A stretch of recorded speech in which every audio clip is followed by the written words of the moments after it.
Al-Quran dan Sunnah yang kita kaji, yang kita bahas, yang merupakan dalil untuk kita berpijak dalam kita beragama ini, ya harus dipahami dengan pemahaman para sahabat. Harus dipahami dengan para sahabat, karena mereka lah yang paham tentang Al-Quran, mereka lah yang paham tentang Sunnah Nabi SAW. Mereka yang paham tentang Quran, mereka yang paham tentang Sunnah Nabi SAW. Karena itu Allah Subhanahu Wa Taala mengkaitkan antara mengikuti Rasulullah dan juga mengikuti para sahabat radhiyallahu anhum ajma'in. Para sahabat diberikan oleh Allah SWT keutamaan, mereka menemani Rasulullah SAW. Mereka berjihad, beriman, berjihad, hijrah dan yang lainnya. Mereka punya keutamaan yang tidak dimiliki oleh siapapun juga di muka bumi ini. Generasi para sahabat tidak pernah ada sebelum Nabi Muhammad SAW dan tidak pernah akan ada lagi sampai hari kiamat. Generasi yang Allah pilih untuk menemani Rasulullah SAW. Makanya ketika mereka itu infak atau sedekah sebesar telapak tangan, kita sekarang ini infak sebesar gunung Uhud berupa emas, belum bisa mencapai derajat sahabat.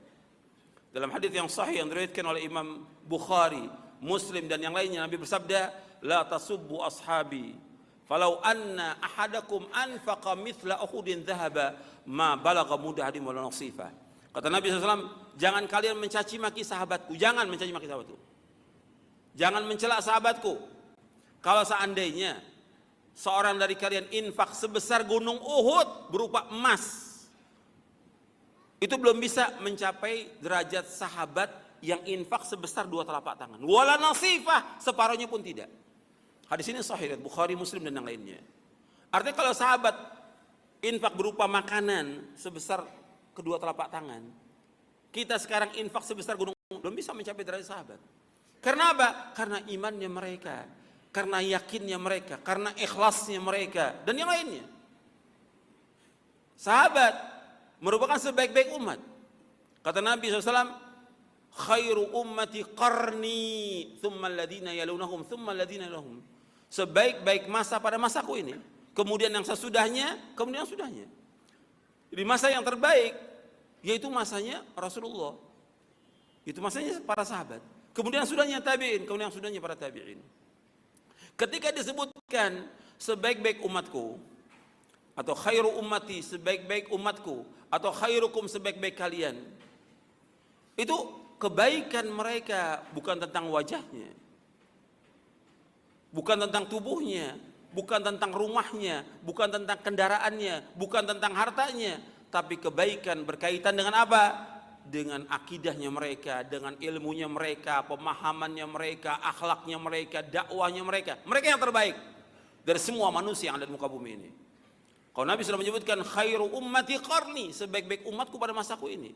Baik tentang apanya? Tentang akidahnya, tentang tauhidnya kepada Allah, tentang imannya kepada Allah, tentang apa? Tentang ilmunya, tentang pemahamannya, tentang akhlaknya, tentang dakwahnya, tentang kehidupannya. Mereka yang terbaik dari semua umat. Makanya mereka dijamin semuanya dengan surga. Allah menyebutkan dalam surah Al-Hadid ayat 10, wa kullan wa'adallahul husna. Semua mereka kami janjikan dengan surga. Dijanjikan dengan surga. Jadi para sahabat merupakan sebaik-baik manusia. Makanya Allah menyuruh kita untuk mengikuti jejak mereka, mengikuti pemahaman mereka. Allah yang merintahkan demikian. Karena itu ketika orang tidak mengikuti pemahamannya para sahabat, pasti sesat, pasti sesat. Allah berfirman dalam surah An-Nisa, surah yang keempat, di ayat 115. Allah berfirman, "Wa man yushaqiqir rasula min ba'di ma tabayyana lahul huda wa yattabi' ghaira sabilil mu'minin nuwallihi ma tawalla wa nuslihi jahannam wa sa'at masira."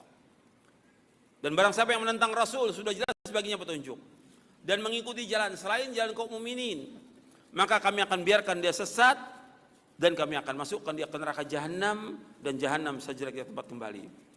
Ketika Allah menyebutkan barang siapa yang menentang Rasul, sesudah jelas baginya petunjuk, dan mengikuti jalan selain jalan kaum mukminin. Jalan kaum mukminin, antum perhatikan di sini. Yang beriman pertama kali kepada Rasulullah siapa? Sahabat, nggak ada yang lain. Nggak ada. Yang beriman pertama kali kepada Rasulullah SAW para sahabat radhiyallahu anhum ajmain, dari kalangan muhajirin dan ansar dan juga yang lainnya yang datang yang beriman kepada Rasulullah SAW. Kata Allah, barang siapa yang menentang Rasul SAW dan mengikuti jalan selain jalannya para sahabat, jalan orang beriman jalannya para sahabat, nggak ada yang lain. Yang beriman pada saat itu kepada Nabi para sahabat. Dia tidak mau mengikuti jalannya para sahabat, tidak mau mengikuti pemahaman mereka, tidak mau mengikuti cara beragama para sahabat. Apa kata Allah dalam Al-Quran? Nuwallihi ma tawalla. Kami biarkan dia sesat. Kemudian wa nuslihi jahannam, kami akan masukkan dia ke neraka jahannam. Dan jahannam itu cepat kembali. Jadi wajib mengikuti pemahaman para sahabat, wajib. Al-Quran wa sunnah ala fahmi salaf. Makanya dikatakan oleh Al-Imam Ibnul Qayyim di dalam kitabnya I'lamul Muwaqqi'in, kata beliau, tegaknya dan tonggaknya agama ini berdiri di atas dua tonggak. Yang pertama yaitu husnul qasad, yang kedua sihhatul fahm. Kata Al-Imam Ibnu Qayyim dalam kitabnya I'lamul Muwaqqi'in, kata beliau rahimahullah, bahwa tonggak agama ini ditegakkan di atas dua. Pertama yaitu husnul qasad, yang kedua sihhatul fahm. Yang pertama yaitu husnul qasad, artinya dalam kita beragama wajib ikhlas karena Allah. Tanpa keikhlasan gak ada manfaat semuanya.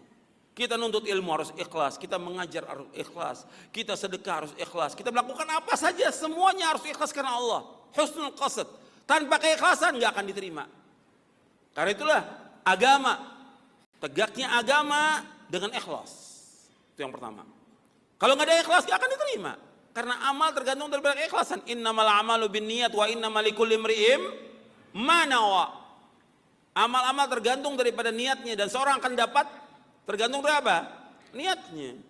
Sekarang umpamanya dia ngaji ke tempat ini, niatnya apa? Ada yang niatnya main, ada yang niatnya jalan-jalan, ada yang niatnya mau tamasya, ada yang niatnya mau makan-makan. Niatnya, tergantung niatnya. Mau apa dia datang ke tempat ini? Kalau dia niatnya untuk ilmu, maka dia akan dapat ganjaran Allah. Ikhlas karena Allah dalam beramal apa saja, semua dasarnya ikhlas. Wa ma umiru illa liya'budullaha mukhlishina lahuddin. Tidaklah mereka diperintah untuk beragama dengan ikhlas semata karena Allah. Itu yang pertama. Yang kedua, sihhatul faham, pemahamannya harus benar.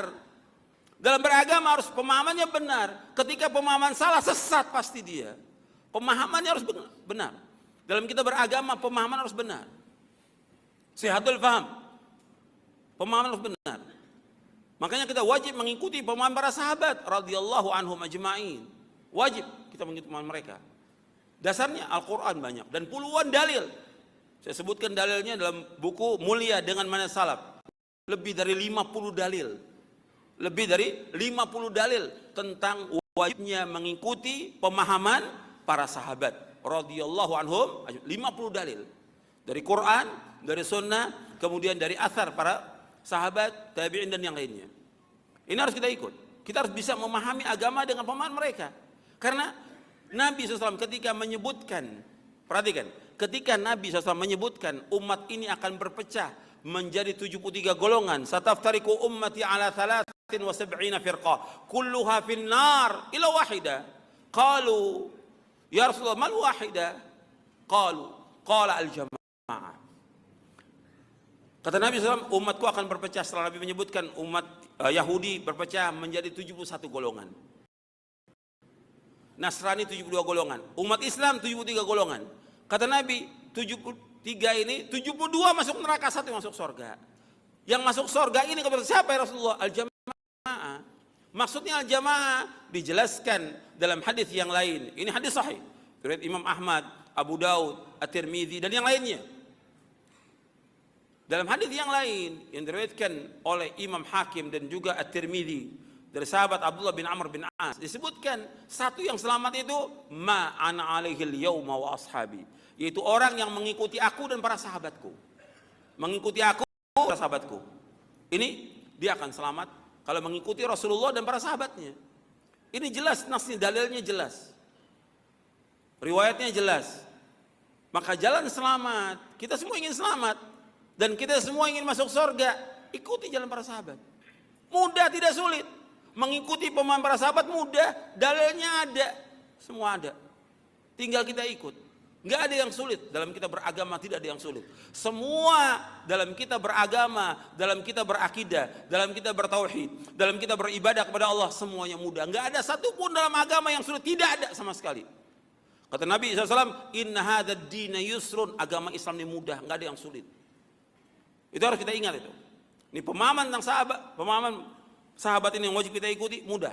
Dan ini jalan menuju surga. Makanya ketika orang, kenapa kita terus mengingatkan orang mengikuti Quran wa sunnah al-fahmi salaf? Karena Allah mengingatkan demikian dalam Al-Quran. Dan jalan ini hanya satu jalan yang membawa manusia ke surga, nggak ada jalan lain. Allah yang menyebutkan demikian dalam Al-Quran. Satu jalan yang membawa manusia ke surga, satu jalan, nggak ada dua, nggak ada tiga. Allah menyebutkan demikian dalam surah Al-An'am, surah yang ke-6 ayat 153. Allah berfirman, wa anna hadza sirati mustaqiman fattabi'uhu wa la tattabi'us subula fatafarraqa bikum an sabili dzalikum wasaqum bihi la'allakum tattaqun. Ini jalanku yang lurus, kata Allah, ikuti satu jalan ini. Enggak ada jalan lain. Wala tattabi'us subul, jangan ikuti jalan yang lain. Pemahaman yang lain, kelompok yang lain, firqah yang lain, jangan kamu ikuti. Fatafarraqa bikum an sabili, kamu akan berpecah belah dari jalan Allah. Dzalikum wasaqum bihi la'allakum tattaqun, demikian Allah wasiatkan agar kamu bertakwa kepada Allah. Jadi Allah yang menyebutkan jalan menuju kepada Allah hanya satu. Makanya Ibnu Qayyim rahimahullah menjelaskan, tidak ada jalan yang membawa manusia untuk bisa selamat, mendapatkan keridhaan Allah dan ke surganya kecuali jalan yang pernah ditempuh oleh Rasulullah dan para sahabatnya. Nggak ada jalan lain. Ini harus kita terus ingatkan kaum muslimin dan para dai, para ustadz harus kembali kepada Quran dan Sunnah. Karena yang memerintahkan demikian Allah dalam Al-Quran. Allah yang memerintahkan. Kita ingin selamat. Dan kita ingin juga para dai juga selamat, kita ingin umat Islam selamat. Jalannya hanya satu, mengikuti Quran wa sunnah ala fahmi salaf, enggak ada jalan lain. Jelas? Yang kedua ini jelas? Kita masuk yang ketiga.